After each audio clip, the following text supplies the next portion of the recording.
Hello and welcome to Unacademy, a one stop destination for the English medium civil services aspirants.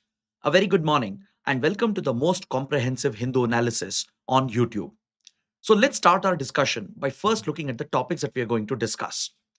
From the Delhi edition of the Hindu, I have chosen 8 important articles. So let's cover these topics comprehensively and wherever required, I'll be plugging in additional information from concerned PIB press releases as well, so that this becomes a comprehensive coverage of current affairs and you don't have to go back and read the newspaper again. But before we start, I have a very important announcement. If you're looking to enroll with our IAS classes, then Unacademy is providing the best possible offer. You can avail a subscription at just 16,999 for 12 months, along with a 1 month free extension.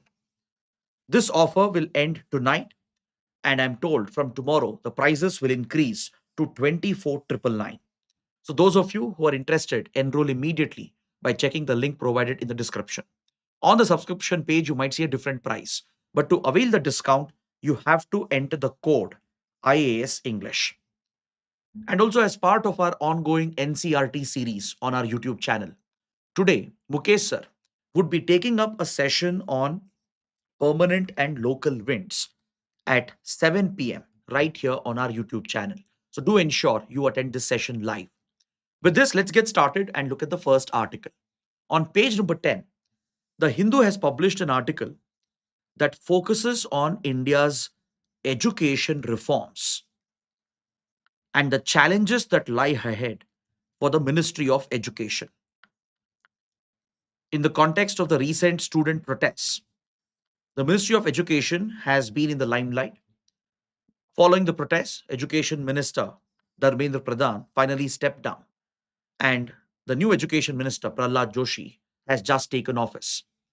So, in this context, the article here is examining the various initiatives that were started by Ministry of Education, the reforms that were introduced, the controversies that the former minister had gotten into, and the poor implementation of certain educational reforms and the opposition by state governments. So, what can be done going forward to address the fundamental issues affecting India's education, right from lower level education, from early childhood care to school level education, going all the way till higher education? So to understand this, we need to look at some of the initiatives and the reforms that were pushed by Dharmendra Pradhan and in general by the Ministry of Education. For example, we had the National Curriculum Framework, which was seeking to revise and upgrade the curriculum at the school level to align it with the goals of NEP, or National Education Policy 2020. And the recently proposed Viksit Bharat Siksha Adhishtan Bill. The Hindu has made a mistake here.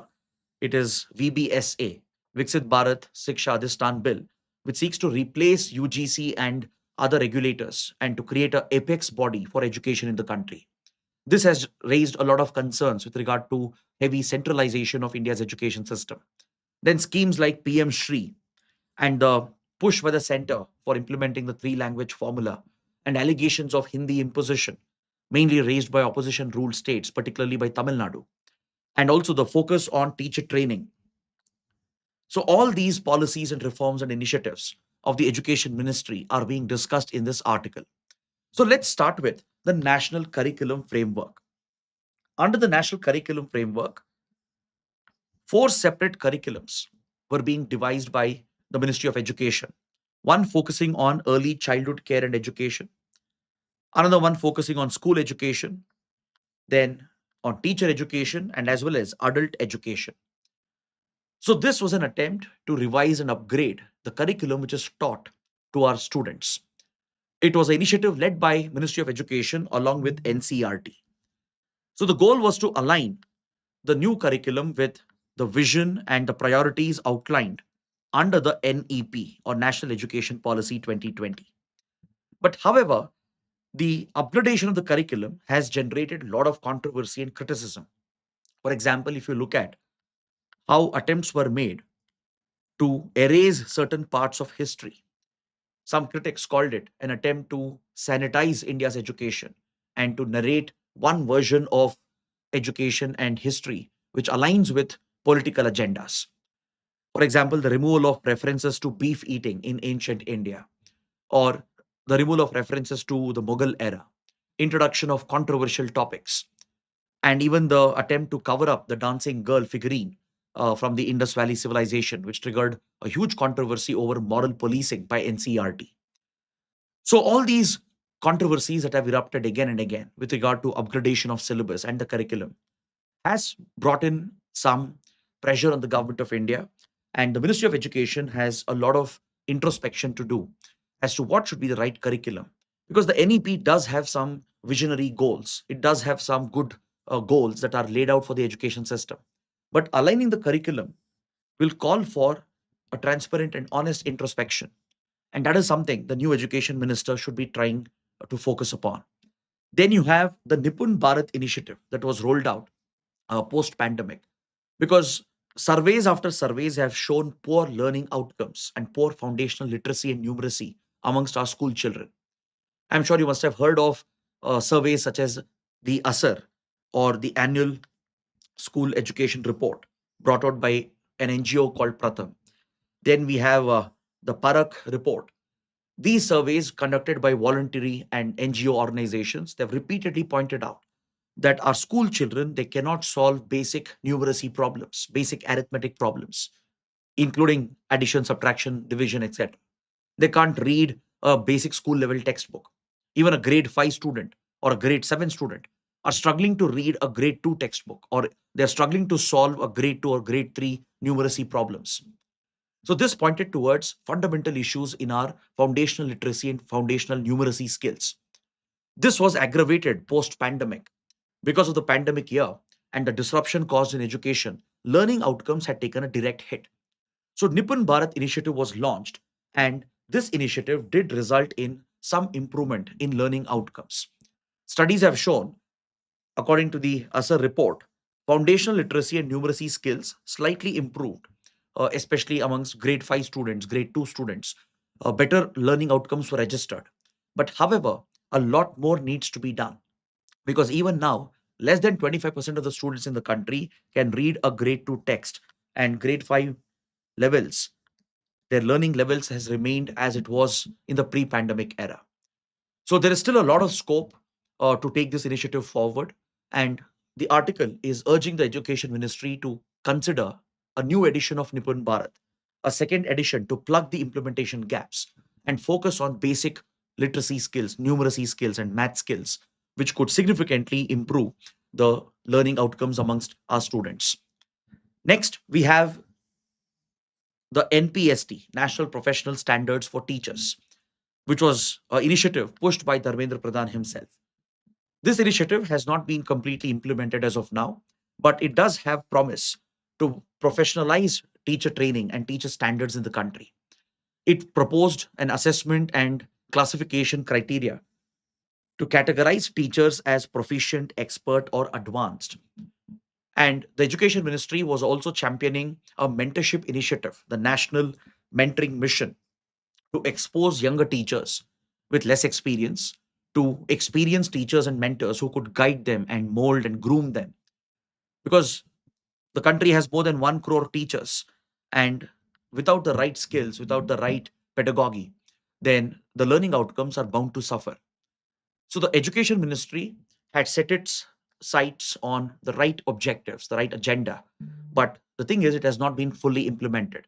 The NPST has to be rolled out, and there should be greater awareness amongst teachers with regard to the availability of the National Mentoring Mission. They should fully utilize the benefits of the National Mentoring Mission, which can help raise teaching standards in the country. And also, categorization of teachers based on their skill and expertise as proficient, expert, and advanced will also significantly help the schooling system to ensure that teachers have adequate career progression opportunities. And it also helps improve the teaching standards in the country. So there are certain gaps in this regard. For example, the full implementation of the national professional standards for teachers has to be ensured by the new education minister. Next, the UGC draft regulations proposed in 2025 has also been very controversial. especially with regard to the appointment of teachers, professors, appointment of the vice chancellors and the staff members. In this regard, the governor being given a decisive power with regard to the appointment of VC of universities has triggered a very big controversy. So this has led to opposition by several state governments, opposition ruled state governments in particular. Then even the cap on contractual professors has been removed, which will allow universities to hire more contractual professors that could affect the career opportunities and the career stability that professors and teachers might be looking for. So the draft UGC regulations became very controversial, and there are some positive aspects in this regard, meaning it tries to introduce multidisciplinarity in our education, brings in that flexibility where students can opt for multiple disciplines, like an art student opting for maybe a minor in science, or a commerce student opting for a minor in engineering domain. That is something which was tried, but it has not been fully rolled out and implemented, especially at the state level. Colleges under state universities, they are still struggling with multidisciplinarity. They are still not able to grasp the fact that a commerce student can also study engineering, or engineering graduate can also study humanities. So, rolling this out, implementing this on the ground is very crucial, because this is what many developed countries have done. When it comes to higher education, they offer a lot of flexibility with regard to the modules a student can select, the subjects and the specialization domains a student can select.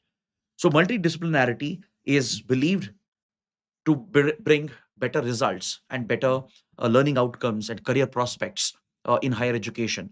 So, rolling this out, implementing this with handholding from the center is very, very crucial, and ensuring that the autonomy of universities is protected. There need not be unnecessary interference from the office of the governor or through the central government. Respecting the autonomy of the institutions, providing them the academic flexibility and administrative autonomy is very, very crucial. And that is something the education ministry should be considering. Next, one successful initiative under the education ministry was the Swayam Plus platform. It's essentially a skilling platform that blends education with skill development. So, under Swayam Plus platform, a number of skilling courses, upskilling programs were rolled out, and it has been very, very popular. Lakhs of students and learners across the country have registered on the platform, availed these courses designed by the industry. Then recently, the AI for All initiative has been launched with dedicated AI courses from physics to chemistry to machine learning. And more than 1 lakh students and learners have already registered, marking the Swayam Plus platform and AI for All initiative as a very successful initiative led by the Education Ministry. So, this is something which can be continued and scaled up even further by tying up with industry partners, colleges, and universities across the country.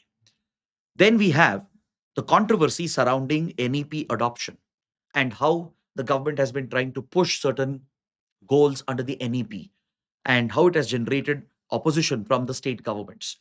Now, when you look at the three language policy that is recommended by NEP, it recommends that mandatorily two Indian languages have to be taught to children in school. So, this essentially prioritizes Indian languages over English. Yes, it is good to push learning in one's mother tongue, and to it is always good to push native languages over foreign languages. But NEP does allow the learning of English and other foreign languages as well. But the problem here is that when mandatory two Indian languages are pushed on the states, eventually the states may have to prefer Hindi as the second language. The first language would be the mother tongue, of course, the vernacular language. But the second language may not be any other Indian language. Most states, non Hindi states, would be forced to provide Hindi as one of the options. And that is what leads to the allegation by state governments like Tamil Nadu that there is Hindi imposition by the center. Though NEP doesn't push or impose Hindi, it is being done indirectly. That is the accusation by governments like Tamil Nadu. And even the former government of West Bengal had a similar accusation, because the funding of important schemes was tied to the implementation of the goals under NEP. If you take PM Shri, Pradhan Mantri Schools for Rising India, a centrally sponsored scheme with 60 is to 40 funding ratio, where the center was working with states to set up these model schools. More than 14,000 schools were being upgraded as model schools in the country. by providing them with better infrastructure and facilities. Now, some states had a problem with the way PM Shri was being implemented. The funds under Samagra Siksha Abhiyan was tied to the implementation of PM Shri, and this was opposed very strongly by the opposition ruled states. So this has led to criticism against education ministry that education policies have been heavily centralized. It has been heavily politicized, and attempts are being made to take away the autonomy of the states. And it also raises criticism that the diversity of India's education ecosystem is not being respected in an attempt to impose uniformity. While uniformity might be desirable, it should not lead to heavy centralization. It should not lead to central government dictating how education should be for the states, and it shouldn't result in crushing of the diversity of the nation. So, the mandatory learning of two Indian languages and tying funding of Samagra Siksha Abhiyan to implementation of PM Shri has been very, very controversial. It has been seen as a political attempt by the center with a political agenda opposed by the opposition ruled states. So these are concerns which need to be tackled and addressed immediately by the new education minister, because center state friction will eventually derail all these reforms and policies and initiatives being implemented. Then we have Viksit Bharat Siksha Adhishtan Bill, which has now been tabled in the parliament. A joint parliamentary committee is examining the provisions. This bill proposes to replace UGC and other key regulators and regulatory bodies. We have the AICTE for technical education. We have the NCTE for teacher education and the University Grants Commission. These three regulators, they would all be replaced with a new apex body, the VBSA, Viksit Bharat Siksha Adhishtan. The government believes that this will help bring uniformity and streamline education related governance and regulation of all the domains of education in the higher education sector. But the criticism from many state governments is that this results in heavy centralization. Even states ruled by NDA allies like Andhra Pradesh, they have all expressed concern regarding the provisions of VBSA bill, and it has already generated a lot of controversy within the parliament. That's why the bill was pushed for a review by the joint parliamentary committee. So now the article here is urging the central government to take a relook at the bill to address some of the genuine concerns being raised by the states and bring in greater harmony between center and states to drive these education reforms. So under Dharmendra Pradhan, there were some good, some positives, a lot of mistakes, and a lot of ugliness as well with regard to the poor implementation of schemes and the overall mishandling of the education policy. So based on this, take up this practice question. Of course, you don't have to get into the politics of this entire topic. You can just focus on these education related schemes and initiatives and the reforms that were being driven and the success and the uh, poor implementation of these schemes. So that is where you can carry out an analysis. And this question would help you to build your answer writing skills in this regard. Now let's look at the next article on page number 8. There's an article from Environment and Ecology. This article is related to electric mobility in the country. Across the world, governments are making a shift from ICE engines or internal combustion engines towards electric mobility. And they're designing policies which can not only regulate this transition, but it can incentivize and push the automobile manufacturers to move away from internal combustion engines to adopt electric vehicles.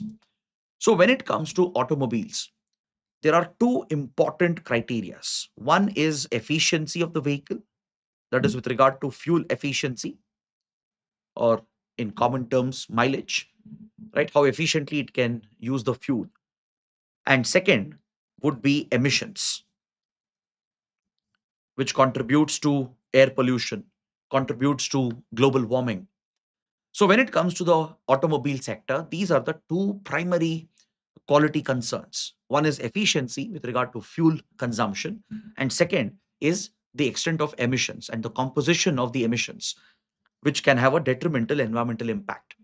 So, the Indian government has been trying to push certain reforms in this regard, trying to create an incentive model and a regulatory model to push the automobile sector to focus on the transition to electric vehicles. So now the Power Ministry has proposed the third set of norms under Corporate Average Fuel Efficiency, also known as CAFE norms. This would be the third iteration of these norms, which is being pushed by the government. The government has been consulting with the industry. Some manufacturers are pushing the government for very strict norms to raise their fuel performance, their efficiency, and to bring down their emissions. But some manufacturers are calling for some flexibility so that they can make a smoother transition with minimal financial impact.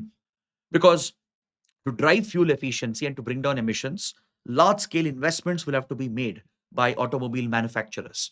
So this can significantly increase the cost on research and development, the cost of production, and affect the balance sheet of the automobile manufacturers.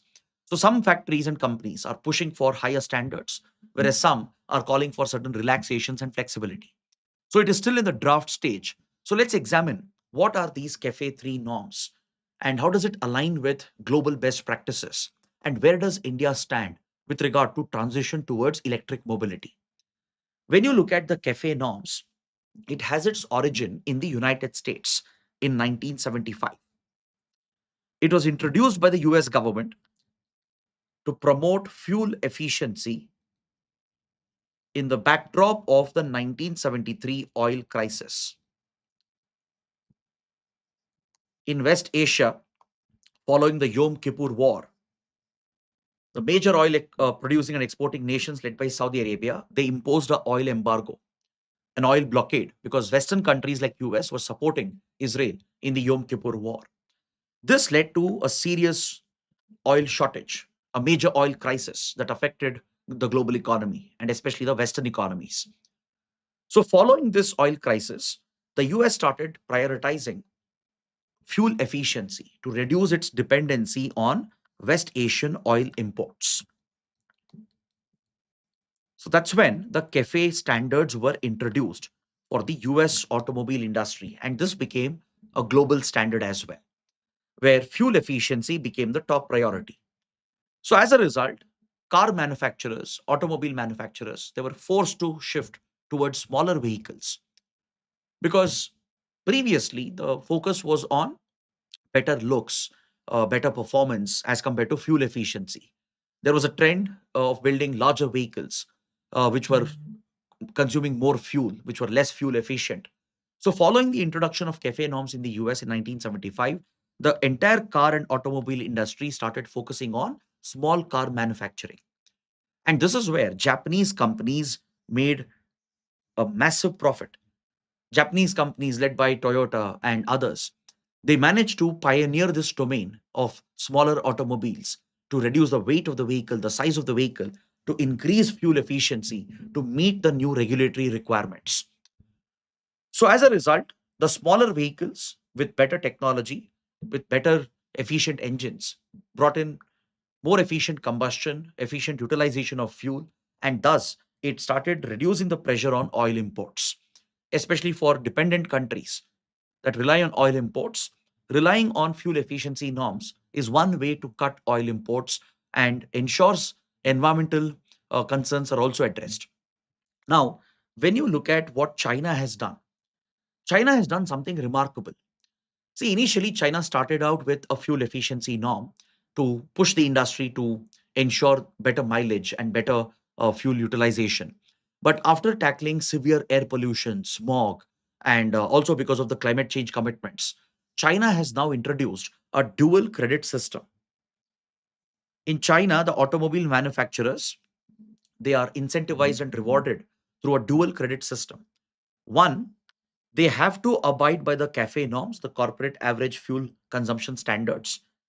Along with that, they can even earn credits called NEV, new energy vehicle credits, if they focus on electric vehicles. And depending on the number of EVs they sell, they can start earning these credits, which can then be traded in a market. So, those companies which are not able to produce enough EVs and sell enough EVs, they will be deficient. They'll fall short of this credit requirement. Now, they can buy the credits from those companies which have a surplus, which have generated NEV credits by producing more electric vehicles. So this is an incentive model pushing auto manufacturers to focus on electric mobility.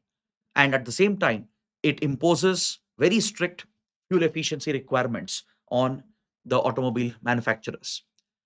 Now, in the Indian context, how would this work? Now, let's say a company like Maruti Suzuki. As you know, Maruti Suzuki vehicles are known for their fuel efficiency, right? They're known for their fuel efficiency. So Maruti Suzuki has invested in research, in technological development, better manufacturing practices to drive fuel efficiency in Indian cars. But however, Maruti Suzuki may not have a big share of the EV vehicles being sold. So it may not earn enough EV credits. It may fall short of the target. But other companies, let's say like Tata or Mahindra, their vehicles are larger. They may not be as fuel efficient as Maruti's smaller cars, but they do sell more electric vehicles in the market. So they will have more EV credits. Now, Maruti Suzuki can meet its EV target by purchasing the credits from Tata Motors or from Mahindra. That's how this market would work. And this dual credit system that China has developed has played a pivotal role in pushing China's automobile sector largely towards electric vehicles. I mean, look at the scale at which EVs have been adopted in China. China has focused heavily on the infrastructure as well, mainly the charging infrastructure. Plus, it has created this incentive model, pushing the whole industry to switch towards fuel efficient models and especially electric vehicles. So, these companies which get the benefit of dual credits, they have a greater incentive to make investments in these technologies. Today, almost 55% of the vehicles being sold, the passenger vehicles, are electric vehicles. China has sold 13 million electric cars in 2025 alone. This is many times higher than any other country. If you look at the share of EVs being sold in the passenger segment, in Europe and US, it's hardly in the 25-27% range. China's number is more than double, right? EV share in Chinese auto market is 55% and above. India is way behind this curve. And that is exactly what India needs to address. See, now the CAFE 3 norms are being made flexible by the government to meet some of the concerns of the automobile industry in India. The government is willing to make concessions and make this regulatory norm more flexible so that the industry can easily adapt to them. But the problem is this could compromise our commitment on fuel efficiency. It could even hold back the industry from focusing on electric vehicles. See, right now, the government has prioritized carbon neutrality. That's why the push to introduce E20 and ethanol blending. But I'm sure all of you must be aware of the recent controversy surrounding ethanol, with regard to ethanol blended fuel being more expensive and also being less fuel efficient with lower mileage. And this has already generated a very big backlash. So, further incentivizing this model may not be appropriate for the Indian auto industry itself.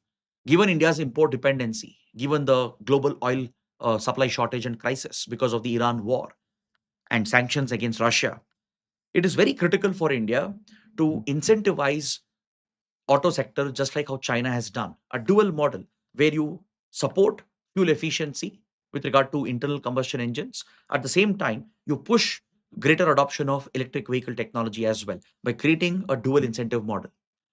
When you look at the super credit system that India has been proposing under the CAFE 3 norms, the problem here is that we will end up rewarding even hybrids and super hybrid vehicles. See, they may be less fuel efficient, but they will still earn a lot of super credits because of the combination of EV and fuel based combustion that they use.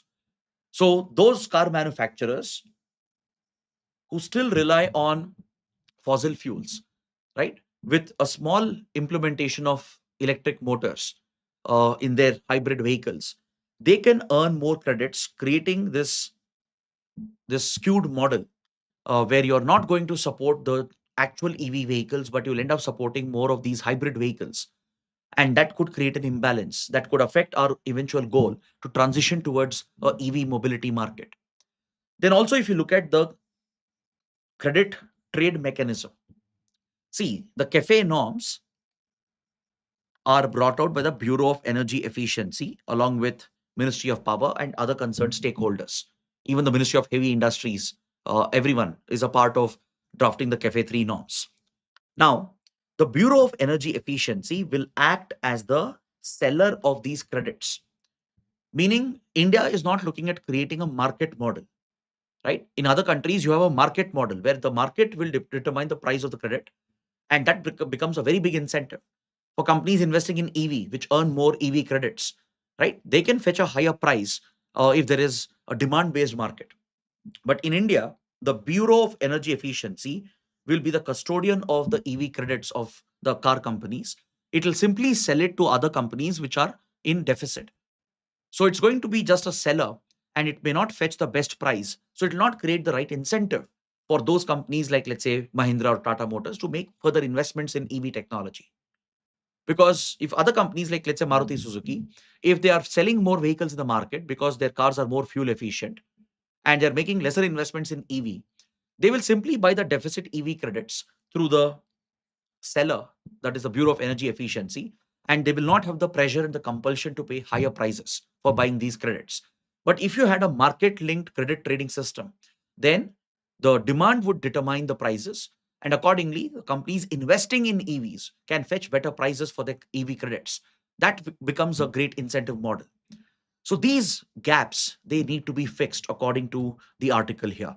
Now, when you take the case of CNG, look at how the policy by the government shaped the entire CNG industry and pushed automobile manufacturers to provide CNG vehicles. So it's not that regulation will always try to catch up with industrial changes and advances that are happening. The policy and regulation can shape the industry developments as well.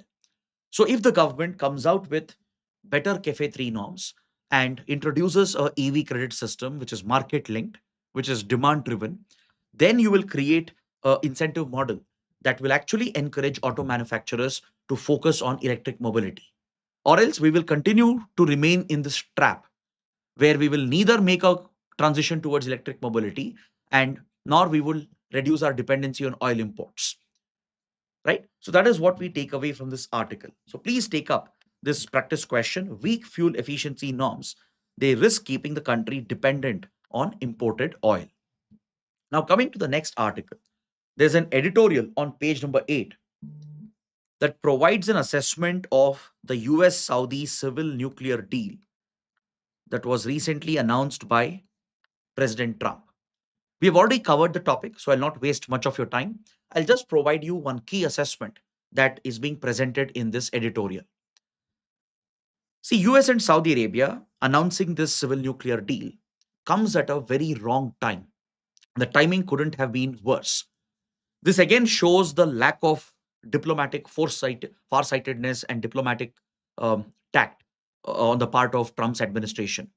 Because, see, the US is now waging a war against Iran over the very issue of nuclear enrichment. And parallelly, while the conflict is still ongoing, it is trying to strike a civil nuclear deal with Saudi Arabia. Now, please understand, Saudi Arabia is looking at a massive transition in its economic model. Under MBS, Mohammed bin Salman, Saudi Arabia has realized the limitations of an oil economy.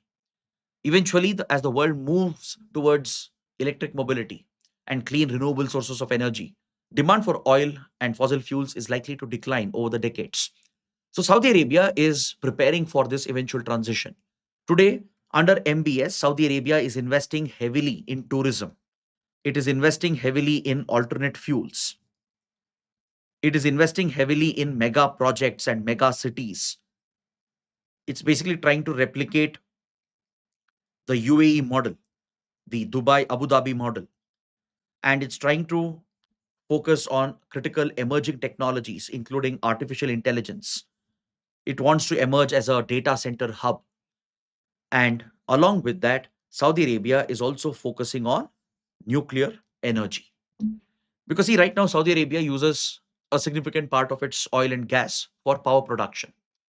And Saudi Arabia realizes that if it shifts its dependency towards nuclear energy, clean and renewable forms of energy, it can spare more oil and gas for exports, which will earn more revenue for the Saudi kingdom.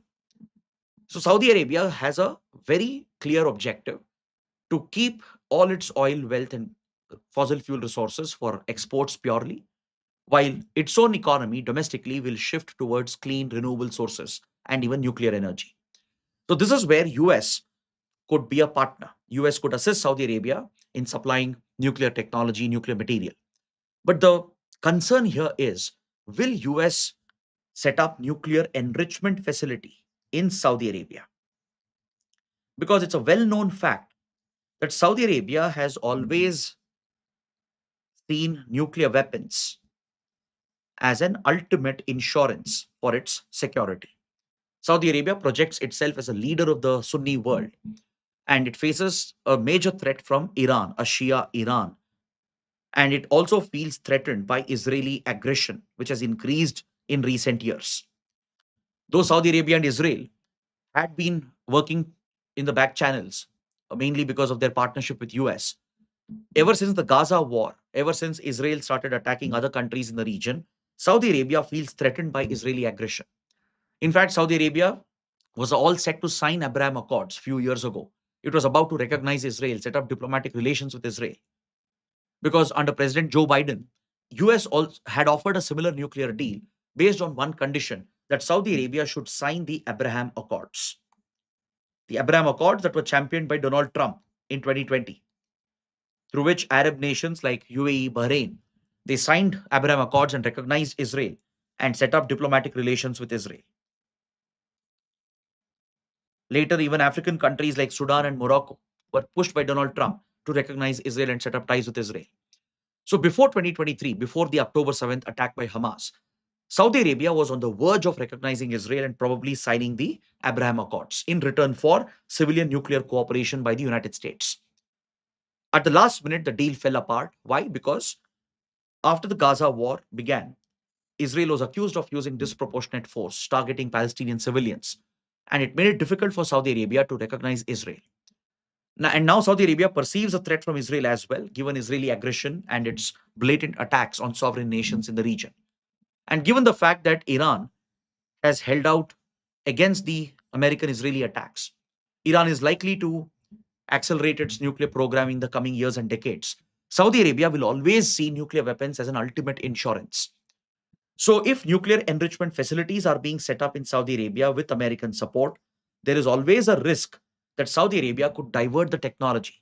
It could accumulate enough highly enriched uranium, and it could potentially push towards weapons grade uranium to seek weapons for itself as a deterrent against Israel and against Iran as well. See, Saudi Arabia is a signatory to NPT. It has been part of the Non-Proliferation Treaty. So it has a right to develop civilian nuclear technology. But since it is well known that Saudi Arabia does hold nuclear weapon ambitions, it would be irresponsible on the part of US and Trump to hand over nuclear enrichment technology and set up enrichment facilities in Saudi Arabia. Instead, US could consider just transferring nuclear material and assisting in nuclear power generation. But setting up enrichment facilities in Saudi Arabia will definitely create an opportunity where the Saudi kingdom could launch a covert weapons program and divert part of the civilian program towards development of nuclear weapons. And what is even more concerning is that it was after the deal that was announced that Trump is now placing new conditions. When the deal initially, when it was announced, there was no condition that Saudi Arabia should sign Abraham Accords and recognize Israel. But after the deal generated criticism within the US, many senators and congressmen, they opposed the deal. There has been criticism from several leading experts as well. Following this, Trump placed a new condition. The condition is now Saudi Arabia must sign the Abraham Accords to be offered this civil nuclear deal. So this again highlights the unreliability of the United States. After proposing the deal, then the conditions are being placed by Donald Trump. And also, according to what has been made public, Saudi Arabia need not be obligated and under the IAEA Safeguards Agreement and Additional Protocol.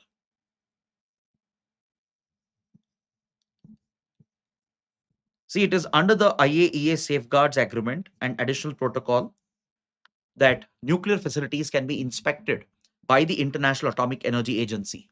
IAEA can carry out surprise inspections at very short notice to ensure that the nuclear program is in line with the goals of the Non Proliferation Treaty, to ensure that civilian nuclear technology is not being diverted towards nuclear weapons technology. But as far as the reports regarding the deal, reportedly, US has not made it mandatory for Saudi Arabia to sign IAEA safeguards agreement and the additional protocol. So this could potentially open up a door where Saudi nuclear facilities will escape IAEA inspections, and it further increases the possibility of Saudi Arabia diverting civilian technology towards weapons technology. So that is why this editorial is flagging a major risk, because any such pursuit by Saudi Arabia could further destabilize the region. And it also points towards the diplomatic short sightedness on the part of Donald Trump and how unreliable the US is becoming in the West Asia region. Now, coming to the next article, there's an editorial related to US tariffs and how India could be impacted. See, after Trump's 50% tariffs on India, finally, an interim trade deal was announced earlier, right? The tariffs were proposed to be brought down significantly. Then the US Supreme Court stepped in later on and quashed all these tariffs as unconstitutional. So US had placed a 10% baseline tariff on all the countries as a temporary measure under the Trade Act. For 150 days, the US president can levy 10% tariffs on countries which are considered to be um, not aligning with American trade policy interests. So all the trade partners, including India, they were tariffed or taxed at 10%. Now, the US, which was looking to introduce permanent tariffs, because these tariffs are just an emergency measure, it will expire in 150 days. So the Trump administration was looking at permanent tariffs, and for that, they had launched two investigations. One was an investigation on forced labor, whether a country has a policy against forced labor. Any goods linked with forced labor would be taxed at 10%. That's what the US has recently notified.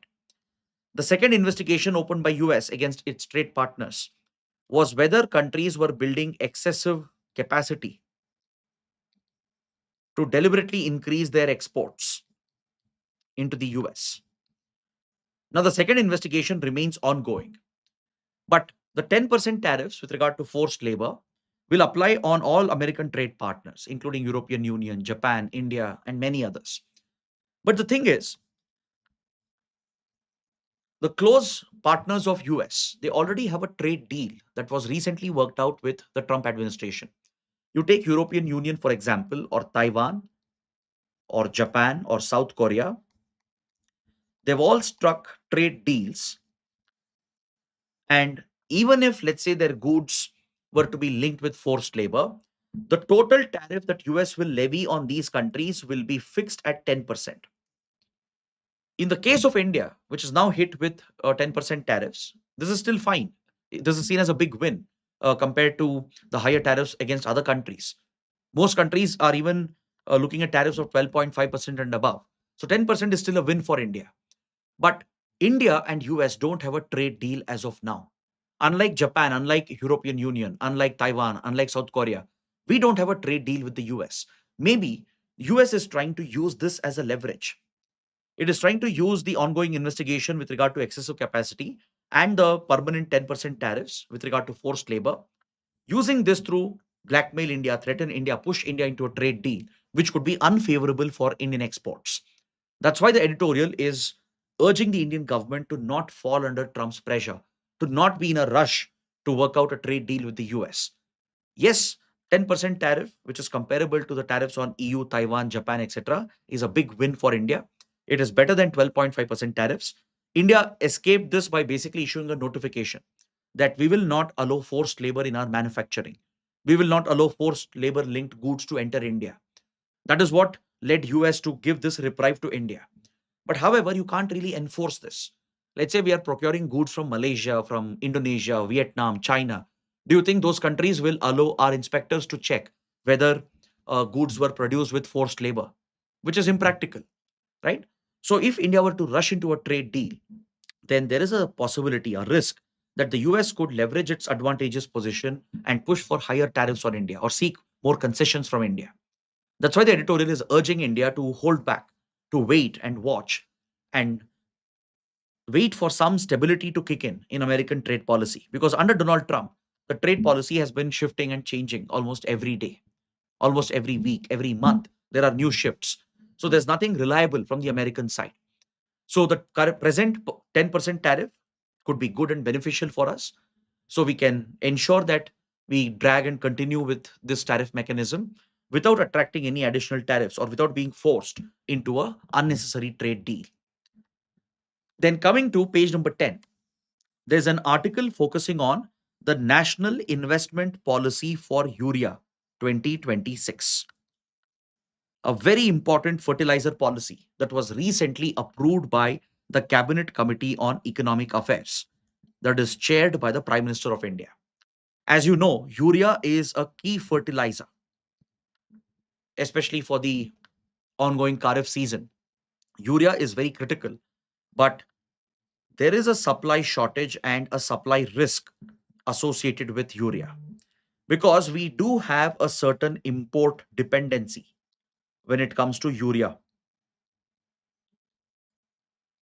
India does import urea from West Asian countries. There are some important countries like Qatar, Jordan, and the others which play a key role, even Oman, that help in urea supplies to India. Now, because of the West Asia war and also because of the El Nino effect and the shortage in rainfall, the fertilizer demand is likely to increase even further. Plus, we have a supply shortage because of the disruption in supply chain caused by the conflict and the blockade of Hormuz. So, this exposes India's agriculture sector to supply risks that could affect agricultural productivity. So, that's why India has approved this new investment policy, the National Investment Policy for Urea, to push Indian investors, private companies, and PSUs to invest more in domestic urea production to become self reliant with regard to urea production and urea supplies. That's the best way for India to tackle the supply risk associated with external import dependency. Now, this policy was rolled out in 2012-2014 period as well.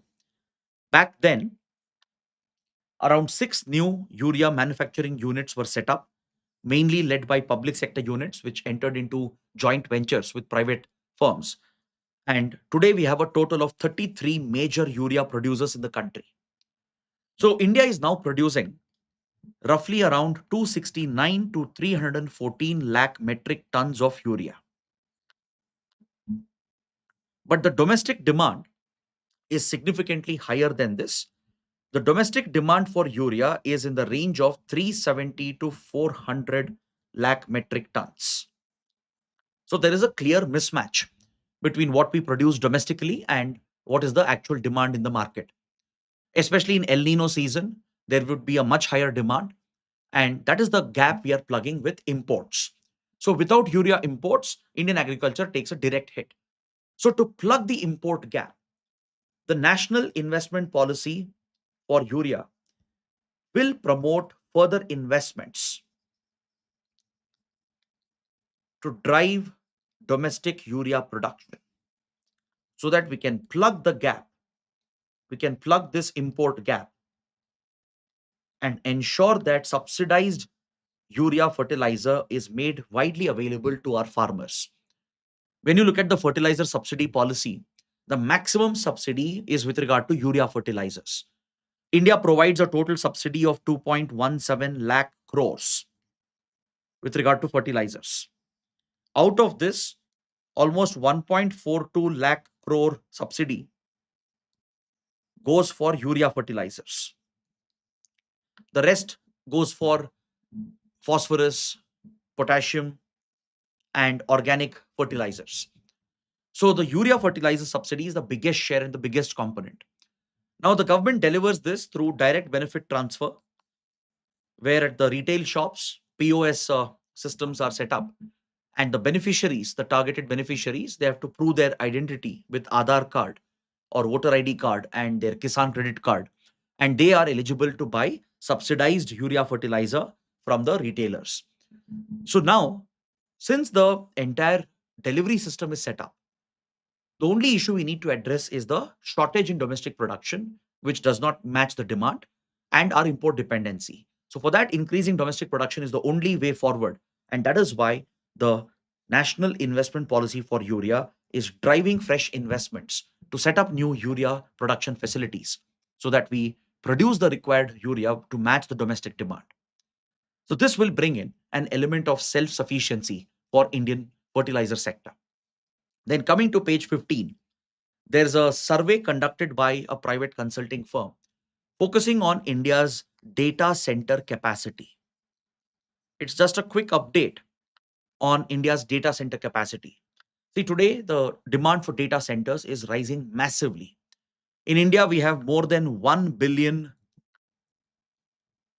mobile and internet users.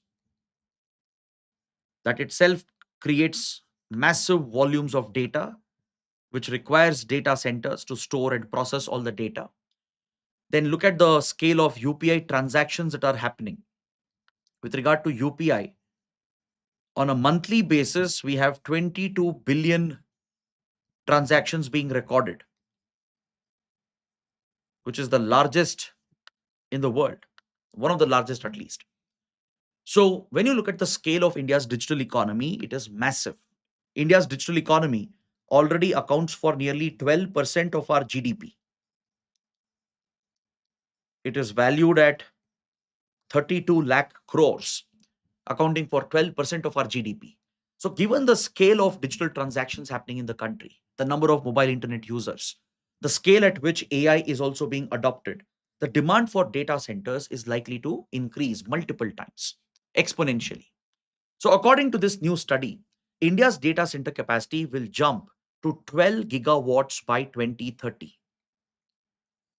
Currently, what is the capacity of the data centers we have? It's around 2.5 2.2 to 2.5 gigawatts as of last year. In 2025, it was around 2.2 gigawatts. By now, it has increased to more than 2.5 gigawatts. So, going forward, by the end of the decade, India will increase its data center capacity by multiple folds to 12 gigawatts. And a large part of this would be dedicated for AI data centers. In 2025, AI data center capacity was just 275 megawatts. By 2030, this will jump to more than 6,500 megawatts.